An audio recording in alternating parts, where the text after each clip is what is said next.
Kolkata two Puri টপিকটা বেশ পুরনো, কিন্তু তবুও কি শীত, কি গ্রীষ্ম, কি বর্ষা।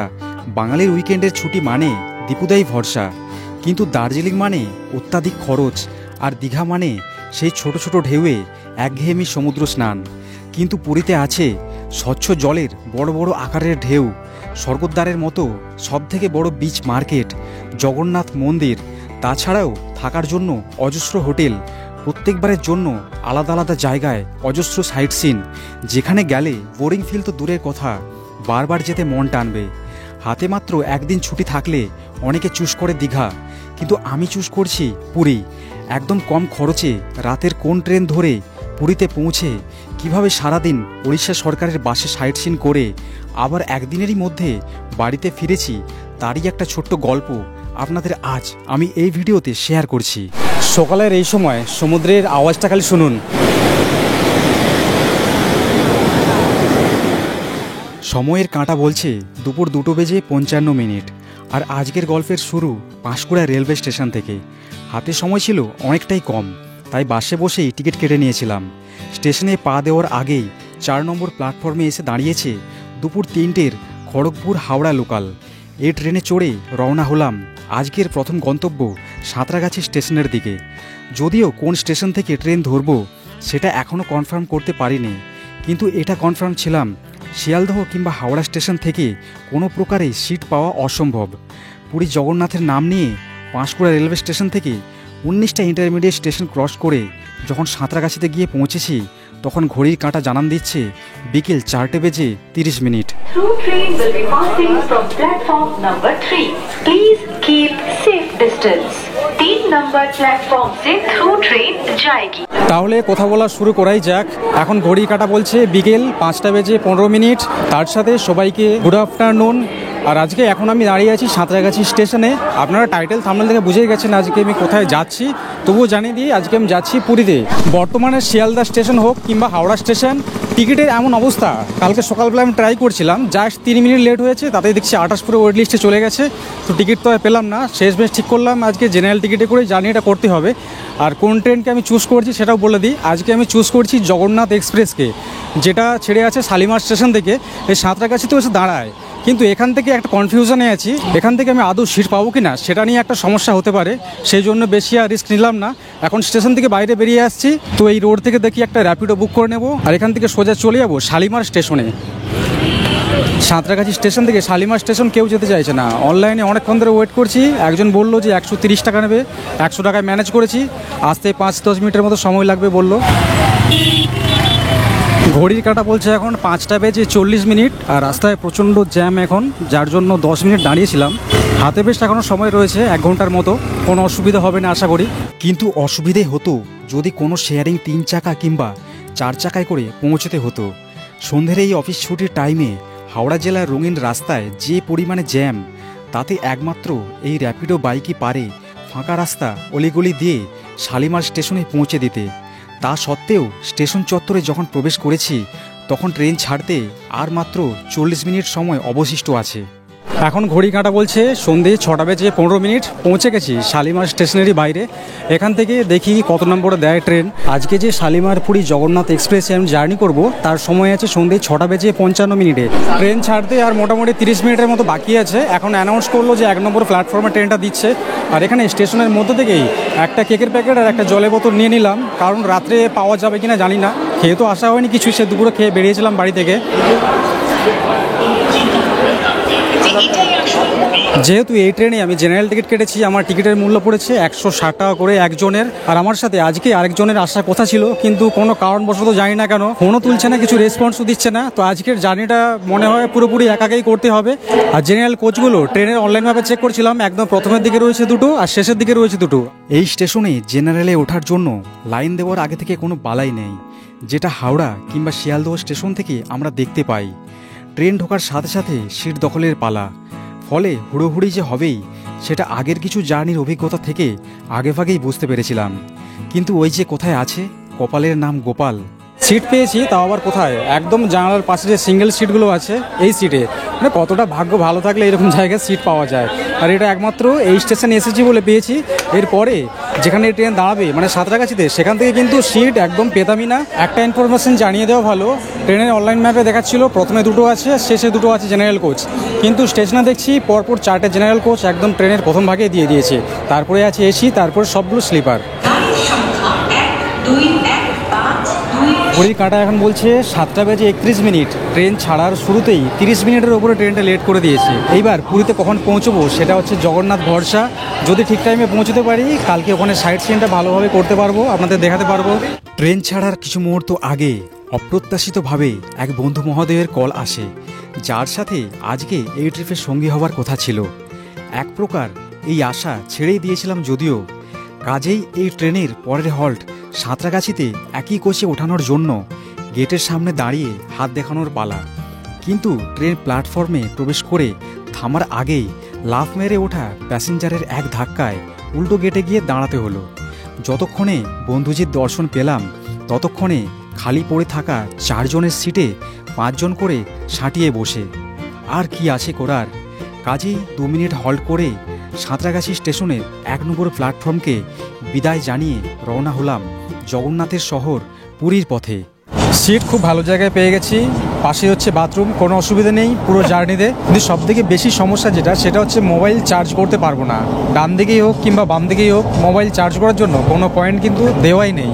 আর এটা পুরো যে কম্পার্টমেন্ট জুড়ে আছে না, কম্পার্টমেন্টে কোথাও দেওয়া নেই, এটা নোটিস করেছি। আর ঘুমও পেয়েছি প্রচণ্ড মারাত্মক, সেই দুপুরে ঘুমিয়েছিলাম, তারপরে ঘুম হয়নি। জানি না এই রাত্রে ঘুমোতে পারবো কি না, তবু একটু চোখ বুঝে একটু ঘুমাবার ভান করতে হবে। আর খাওয়া দাওয়াও কিছু করা হয়নি, ওই যে 1 প্যাকেট কেক আর জল নিয়েছি, ওটা খেয়েই আজকে রাত কাটাতে হবে। কারণ এই ট্রেনের মধ্যে প্যান্ট্রি কার্ডের সুবিধে একদমই নেই। তবে এই খাবার ছাড়াও আরও কিছু জিনিস পেটে পড়েছিল। এই ট্রেন পরের হল্ট মেছেদাতে রাত্রি 8টায় 4 নম্বর প্ল্যাটফর্মে দাঁড়িয়ে একদম সোজা খড়গপুর জাংশনে গিয়ে দাঁড়ায়। 2 মেদিনীপুর থেকে রাতের ট্রেনে পুরী যেতে হলে সর্বশেষ খড়গপুর থেকে এই ট্রেন ধরা সম্ভব। এখানে পৌঁছানোর সময় রাত্রি 8:45 এবং ছাড়ার সময় রাত্রি 8:50। যেহেতু ট্রেনে প্যান্ট্রি কার্ড নেই, তাই শেষ খাওয়া দাওয়া এই খড়গপুর স্টেশন থেকেই সারতে হবে।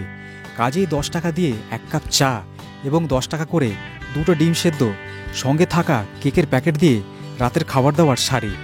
এরপরে প্রত্যেকটা স্টেশনে মানুষের ওঠানামা দেখতে দেখতে কিছুটা ঘুম এই সিটে বসেই সেরে নিই। টোটাল 14টা স্টেশন ক্রস করে পুরীতে গিয়ে যখন পৌঁছালাম, তখন ঘড়ির কাঁটা জানান দিচ্ছে ভোর 4:40। সবাইকে গুড মর্নিং। এখন সময়ের কাঁটা বলছে ভোর 4:44। এটা হচ্ছে 6 নম্বর প্ল্যাটফর্ম। টোটাল 500 কিলোমিটারের মতো জার্নি অতিক্রম করে অবশেষে পৌঁছেছি। সারা রাত যে কীভাবে কভার করেছি সেটা আমি আর হচ্ছে ভগবান সাক্ষী। তো এখন আমার প্রথম কাজ স্টেশন থেকে বাইরে বেরোনো, ওখান থেকে সমুদ্র বিচে যাওয়া, যেটা পুরীতে ঘুরতে আসলে সবাই করে। সকালের এই সময় পুরীর প্ল্যাটফর্মে ভিড় দেখুন খালি। পুরী স্টেশনের প্ল্যাটফর্ম থেকে বেরিয়ে মেন রাস্তার দিকে আসলেই ভোরের এই অন্ধকার থেকে প্রচুর পরিমাণে টোটো, অটো, শেয়ারিংয়ে কিংবা রিজার্ভে পাওয়া যায়, যেগুলো পুরীর স্বর্গদ্বার বিচ কিংবা যে কোনো থাকার হোটেলে নিয়ে যায়। কিন্তু সবার আগে সকালের মুড ফ্রেশ করার জন্য মুখে 1 কাপ চা দিয়ে তারপর টোটো নিয়ে 50 টাকা পার পার্সন দিয়ে পৌঁছে যায় সমুদ্র সৈকতে। যদিও এখানে ঠান্ডা একদমই নেই, তবুও ভোরের এই সময় বাতাস মুখে লাগিয়ে গতবারের পুরীতে আসার কিছু পুরানো কথা ভাবতে ভাবতে সমুদ্রের তীর বরাবর রাস্তা ধরে পৌঁছালাম প্রথমে স্বর্গদ্বারের সামনে। তখনও বেশ অন্ধকার। সারিবদ্ধভাবে বেশ কিছু ট্যুরিস্টের ছোট ছোট বাস মেন রাস্তার ধারে দাঁড়িয়ে আছে। সাথে দাঁড়িয়ে আছে সেই সব মানুষজন যারা আজকের ভোরে রাতের ট্রেন ধরে এই পুরীতে পৌঁছেছে। কাজেই সকাল হবার অপেক্ষায় সময় কাটাতে নেমে পড়লাম পুরী বিচের ওপরে। এ এক আলাদাই আনন্দ। বিশাল বড় বড় সাদা রঙের ঢেউ এসে আছাড় মারছে তীরে, সাথে লোনা জলের ঝোড়ো হাওয়া মেজাজটাই পাল্টে দিচ্ছে যেন। সকালের এই সময় সমুদ্রের আওয়াজটা খালি শুনুন।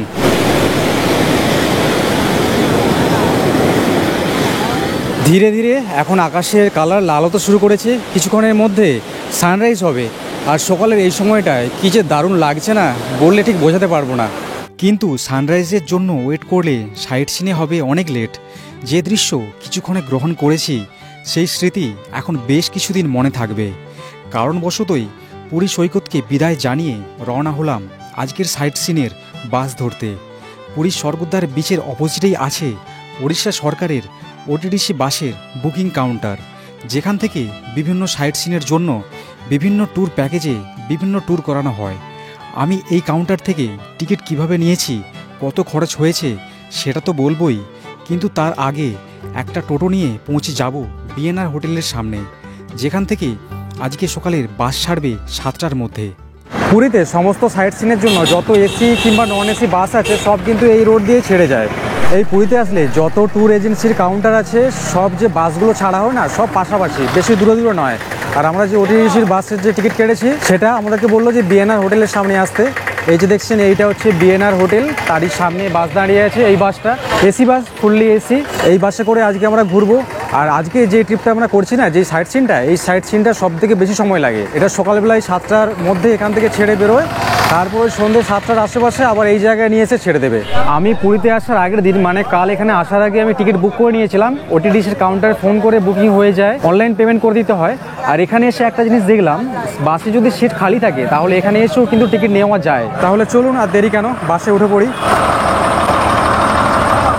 এই হচ্ছে আমাদের ড্রাইভার দাদা, এই হচ্ছে বাসের ভেতরটা। এই দুটো সিট আমাদের দিয়েছে। এখন ঘড়ির কাঁটা বলছে সকাল 7টা বেজে 25 মিনিট। এখন বাস ছেড়ে এখান থেকে রওনা হচ্ছে। আর এই এসি বাসের মধ্যে একটা ফ্যাসিলিটি, এই যে এখানে মোবাইল চার্জ দেওয়ার জন্য ব্যবস্থা আছে। মানে টাইপ সি নেই, কিন্তু ইউএসবি থেকে টাইপ সি চার্জ করা যাচ্ছে। এই একটা প্লাস পয়েন্ট, কারণ ট্রেনের মধ্যে সারা রাত ধরে আসছি, মোবাইলে একটু চার্জ ছিল না, তো বাসে যেতে যেতে চার্জও হয়ে যাবে। তাহলে চলুন আপনাদেরকে এখন বলি যে আজকে এই বাসে করে আমরা কোন কোন সাইট সিনে ঘুরবো, কত সময় লাগতে পারে, সব কিছু। तो जगन्नाथ भगवान को दर्शन करने का साथ आज आप लोग को निकल चुके हैं कि साइट सीन, जो साइट सीन में 8-9 जगह देखेंगे। बोलिए जय जगन्नाथ, জয় জগন্নাথ। चलिए। কোন কোন জায়গায় ঘুরবো তার থেকেও মধ্যবিত্তদের কাছে যেই প্রশ্নটা সব থেকে বেশি মাথায় ঘোরাফেরা করে সেটা হলো পকেট মানি কত খরচ হবে এই সাইট সিনে। যেহেতু সারাদিনে অনেকগুলো সাইট সিন করতে হবে, অনেকেই আছে প্যাকেজের কথা শুনেই বেরিয়ে পড়ে বাড়ি থেকে, কিন্তু এর বাইরেও কিছু খরচ থাকে যেগুলো প্যাকেজের বাইরে। সেই সমস্ত খরচের উল্লেখও থাকবে আজকের এই গল্পে। 595 টাকা আমার খরচ হয়েছে শুধু বাসের প্যাকেজে, বাকি খরচ তো বলবোই। কিন্তু তার আগে এখন আমরা পৌঁছে গেছি আজকের সাইট সিনের প্রথম জায়গায়। আজকে আমাদের প্রথম সাইট সিন শুরু হলো চন্দ্রভাগা বিচ দিয়ে। আর অবশ্যই একটা সানগ্লাস সঙ্গে ক্যারি করবেন, কারণ এখানে সমুদ্রে প্রচণ্ড রোদ। পেছনে বাস দাঁড়িয়ে আছে আমাদের, আর আমরা এগোচ্ছি এখন এই সামনের দিকে। সানগ্লাস না আনলেও কোনো অসুবিধা নেই, এখানে সানগ্লাস, টুপি, প্রচুর দোকান আছে এখানে পাওয়া যাচ্ছে। আর আমি এই চন্দ্রভাগা বিচে আজ থেকে 1 বছর আগে এসেছিলাম, কিন্তু এইরকম বাসে জার্নি করে আসিনি। আমি পুরী থেকে একটা অটো বুক করেছিলাম, ফ্যামিলি নিয়ে আসছিলাম। চলুন দেখি 1 বছর আগের বিচ আর আজকের বিচের মধ্যে কি পার্থক্য। চন্দ্রভাগা সৈকত ওড়িশা রাজ্যের কোনারক মন্দিরের 3 কিলোমিটার আগে অবস্থান করছে। হিন্দু ধর্মের মান্যতা আছে, কৃষ্ণের পুত্র কুষ্ঠরোগ থেকে যখন নিরাময় পেয়েছিল তখন এই চন্দ্রভাগা নদীর মোহনাতেই সূর্যদেবের উপাসনা করেছিলেন। এছাড়াও প্রাচীন যুগে এক ঋষির কন্যা চন্দ্রভাগা সূর্যদেবের আকর্ষণে আকৃষ্ট হয়েছিলেন এই জায়গাতে। পরে দেবতা তার প্রেমে তার হাত পাওয়ার জন্য এই জায়গাতে নেমে এসেছিলেন, কিন্তু চন্দ্রভাগা নিজেকে ঈশ্বরের কাছে উৎসর্গ করেননি। প্রেমের যন্ত্রণায় উন্মত্ত দেবতা চন্দ্রভাগার পেছনে ধাওয়া করেছিলেন এবং চন্দ্রভাগা নদীতে ঝাঁপ দিয়ে আত্মহত্যা করেছিলেন। তার সাথে নিজের সতীত্বও রক্ষা করতে সফল হয়েছিলেন। তার আত্মত্যাগকে সম্মান জানাতে প্রতি বছর মাঘ মাসে পূর্ণিমাতে এই নদীতে স্নান করতে আসেন বিভিন্ন রাজ্য থেকে বিভিন্ন মানুষ। আজকের সমাজ হয়তো তার আত্মত্যাগ ভুলে গিয়েছে, কিন্তু তার অমরত্ব পেয়েছে তার এই জায়গার নাম, যার জন্য এই জায়গার নাম চন্দ্রভাগা বিচ রাখা হয়েছে। বর্তমানে এই জায়গা টুরিস্টদের জন্য একটা ভালো স্পট এবং পরিষ্কার সৈকতের জন্য সার্টিফিকেশনও পেয়েছে। এই সৈকতের দর্শনের পরে আবার উঠে বসলাম বাসের ভেতরে। এরপরের দর্শনীয় স্থান পুরীর কোনারক মন্দির, যার দূরত্ব এই জায়গা থেকে 3 কিলোমিটারের মতো। এই ফাঁকে কিছু এক্সট্রা খরচের কথাও বলে দিই। আজকে যতগুলো জায়গা ঘুরবো তার মধ্যে 2টো স্পট বাদ দিয়ে বাকি যে স্পটগুলো আছে তার টিকিটের মূল্য বাবদ 200 টাকা এক্সট্রা খরচ হবে। প্রত্যেকটা জায়গায় বারবার টিকিটের ঝামেলা এড়ানোর জন্য বাসের মধ্যেই এই টাকার কালেকশন করে নেওয়া হয়, যাতে সময়টাও অনেক বাঁচে এবং ঝামেলা ফ্রি হয়ে ঘোরার আনন্দ উপভোগ করা যায়। এখন নেমে পড়লাম কোনারক মন্দিরের সামনে। এইটা হচ্ছে আজকে দ্বিতীয় সাইট সিন। এই যে পেছনে বাস দাঁড়িয়ে আছে, আর এখানে কিন্তু আজকে আমাদের দুপুরে খাওয়া দাওয়া এখানেই সারতে হবে, কারণ এরপরে বাস যেখানে দাঁড়াবে সেখানে খাওয়া দাওয়া আর পাওয়া যাবে না। পাশে একটা হোটেল আছে নিরুপমা হোটেল, এখানে খাবারের জন্য এখন থেকে অর্ডার দিতে হলো, কারণ 1 ঘন্টা পরে আমরা যখন মন্দির দর্শন করে ফিরে আসবো না, তখন এখানে খাবারটা পাবো, আর না বলে গেলে খাবার পাওয়া যাবে না। 130 টাকা করে নিচ্ছে। বেঙ্গলি থালি নিয়েছি, এখানে ওড়িশা থালিও পাওয়া যায়। এই মন্দিরের অবস্থান ওড়িশা রাজ্যের কোণার্ক শহরে। এই মন্দির 1250 খ্রিস্টাব্দে পূর্ব গঙ্গ রাজবংশের প্রথম নরসিংহদেব নির্মাণ করেছিলেন। কোণার্ক নামটা একটা সংস্কৃত শব্দ। কোণ মানে কোণা এবং অর্ক মানে সূর্য, এই দুইয়ের সমন্বয়ে এই মন্দিরের নামকরণ কোণার্ক দেওয়া হয়েছে। এই মন্দির সূর্য দেবতাকে উৎসর্গ করা হয়েছিল, কিন্তু একটা আজব বিষয়, এই মন্দিরে কোনো সূর্য ভগবানের পুজো করা হয় না। এই মন্দিরে সূর্যদেবের যে বিগ্রহ ছিল সেটা এখন নেই। ইতিহাস বলছে এই মন্দির ধ্বংসের অনেক কাহিনী। প্রথমত কালাপাহাড় 1508 সালে কোণার্ক আক্রমণ করেছিলেন।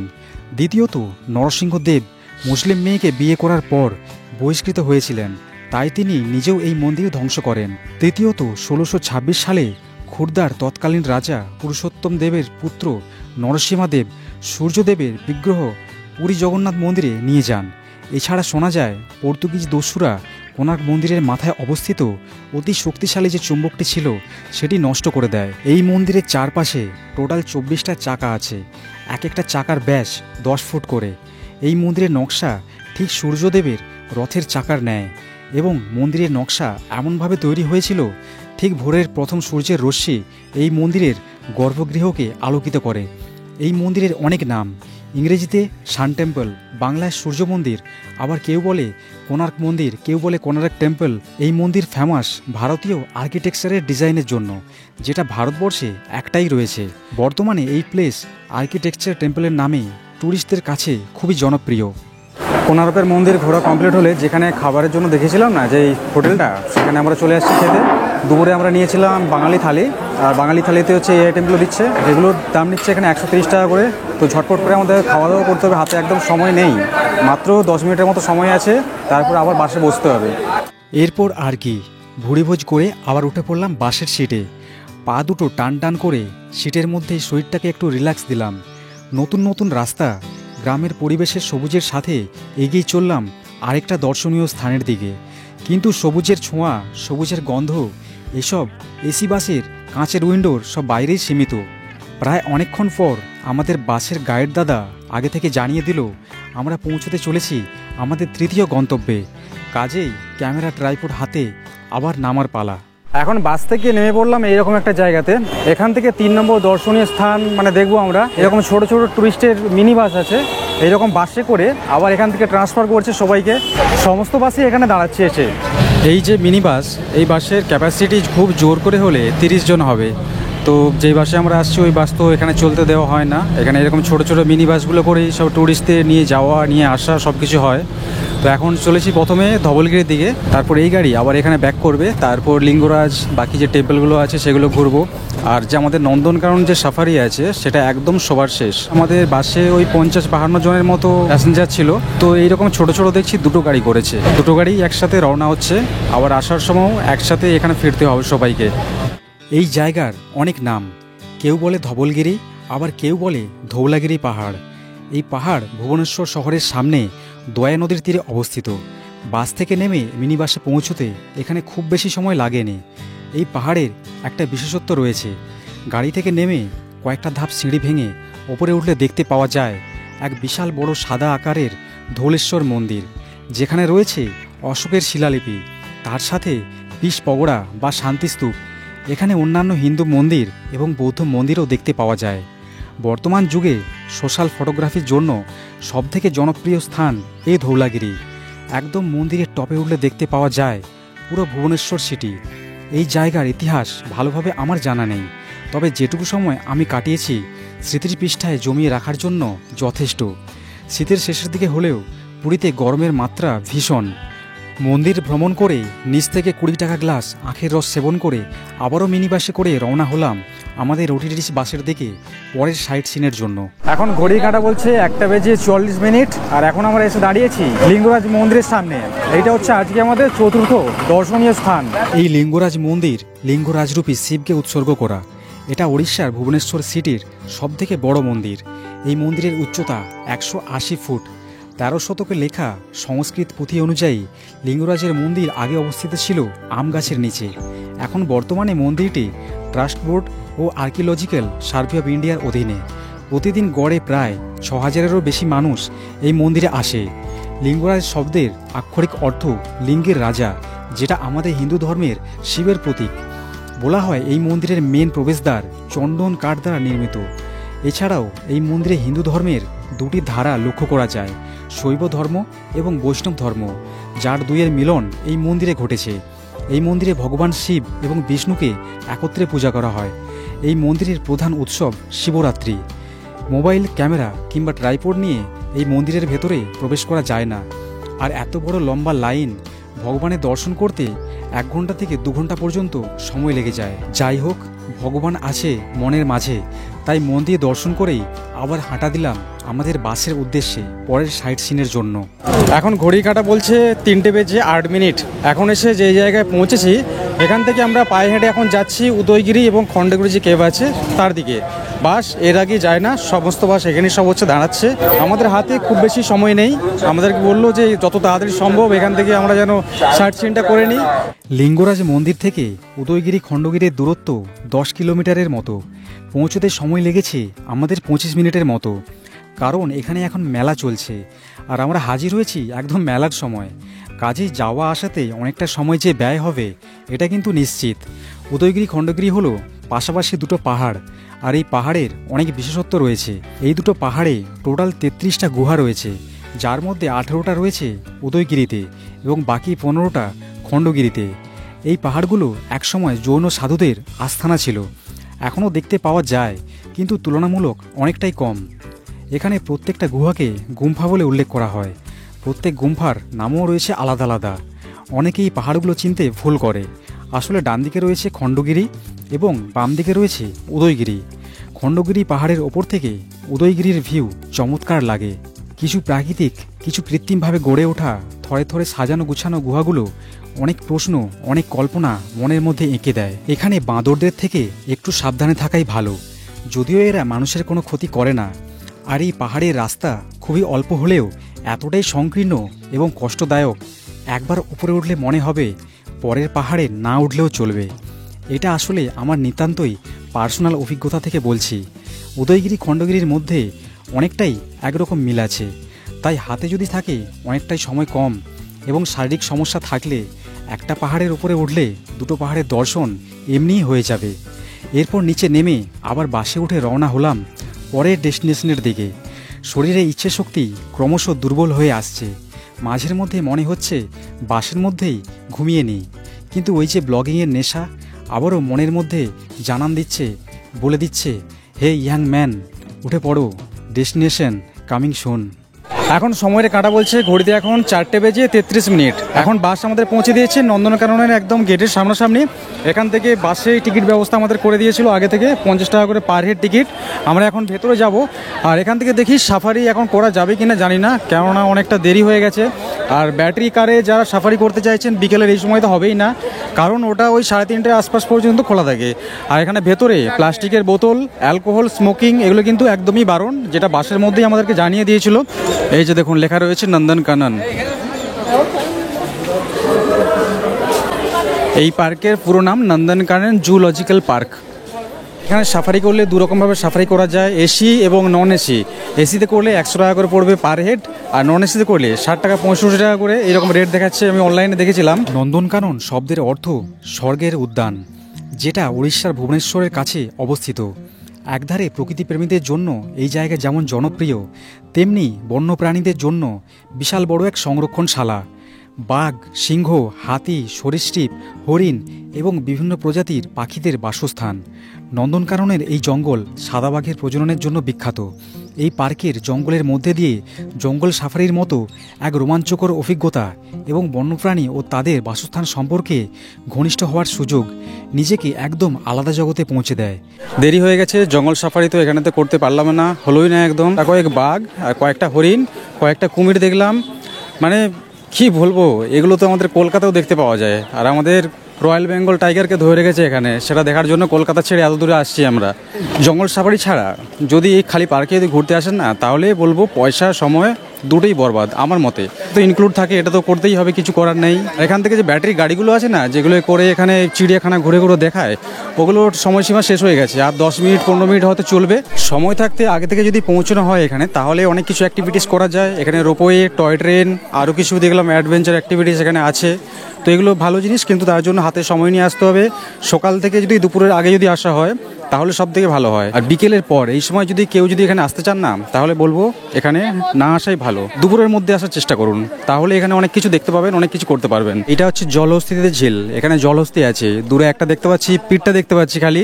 একটা দেখলাম মুখ জাগিয়েছিল, আমাদেরকে দেখি মুখ যে সেই ডুবালো না, তারপর আর তুললো না। মানে কেমন ভাগ্য। এই হলো রূপোয়ের টিকিটের কাউন্টার। এখানে কিছু প্রাইস দেওয়া আছে, দেখুন সেগুলো আপনাদের দেখিয়ে দিই, যেগুলো পরবর্তী সময় আপনাদের আসলে কাজে লাগবে। মানুষ পুরো কিলবিল কিলবিল করছে, মানে জানি না যে সন্ধ্যের এই সময় যখন সব কিছু বন্ধ হতে চলেছে এত মানুষ এখানে কি করতে আসছে। নন্দনকানন জুলজিক্যাল পার্ক থেকে আর আমি কিন্তু পুরীতে যাইনি। আমি এখন চলে এসেছি ভুবনেশ্বর রেলওয়ে স্টেশনে। কারণ পুরীতে গেলে ওখান থেকে যে ট্রেন ধরে আমি আজকে হাওড়া যেতাম, সেই ট্রেন আর ধরতে পারবো না। সেই জন্য ভুবনেশ্বরে চলে আসছি। ভুবনেশ্বর থেকে হাওড়া সুপারফাস্ট এক্সপ্রেস ধরছি। এই ট্রেন এখান থেকে ছেড়ে যাবে রাত্রি 9টা বেজে 23 মিনিটে। এই ট্রেনটাই পুরী থেকে ছেড়ে আসে 8টা বেজে 15 মিনিটের আশেপাশে। তো এই ট্রেন ধরে আজকে আমি পৌঁছবো হাওড়াতে। কালকে ভোরের সময় আছে 5টা সাড়ে 5টার আশেপাশে। আর একদিনের ট্রিপে যারা পুরী এসে সাইট সিন করে আবার বাড়ি ফিরে যেতে চান, তাদের কিন্তু বলবো এইভাবে ট্রিপ করতে পারেন, কিন্তু একটু কষ্ট সাপেক্ষ হবে। কারণ সারাদিন জার্নি করে আবার রাতে ট্রেন ধরে আবার বাড়ি ফেরা। তো যাওয়ার সময় অবশ্য বলবো স্লিপারে একটা টিকিট করে নিন, তাহলে সারাদিনের যে ক্লান্তি হবে না, রাত্রে একটু ঘুমিয়ে যেতে পারবেন স্বস্তিতে। তাহলে ভিডিওটা আমি এখানে শেষ করলাম। ভিডিওটা কেমন হয়েছে, ভালো কি খারাপ, সেটা অবশ্যই কমেন্ট করে জানাবেন। আর কোনো কিছু জিজ্ঞাসাবাদ থাকলে ফেসবুকে আমার সাথে কন্ট্যাক্ট করতে পারেন, কিংবা কমেন্টও জিজ্ঞেস করতে পারেন, অ্যান্সার দিয়ে দেবো। সবাই ভালো থাকবেন, সুস্থ থাকবেন। আবার দেখা হচ্ছে নতুন কোনো ভিডিওতে। টাটা।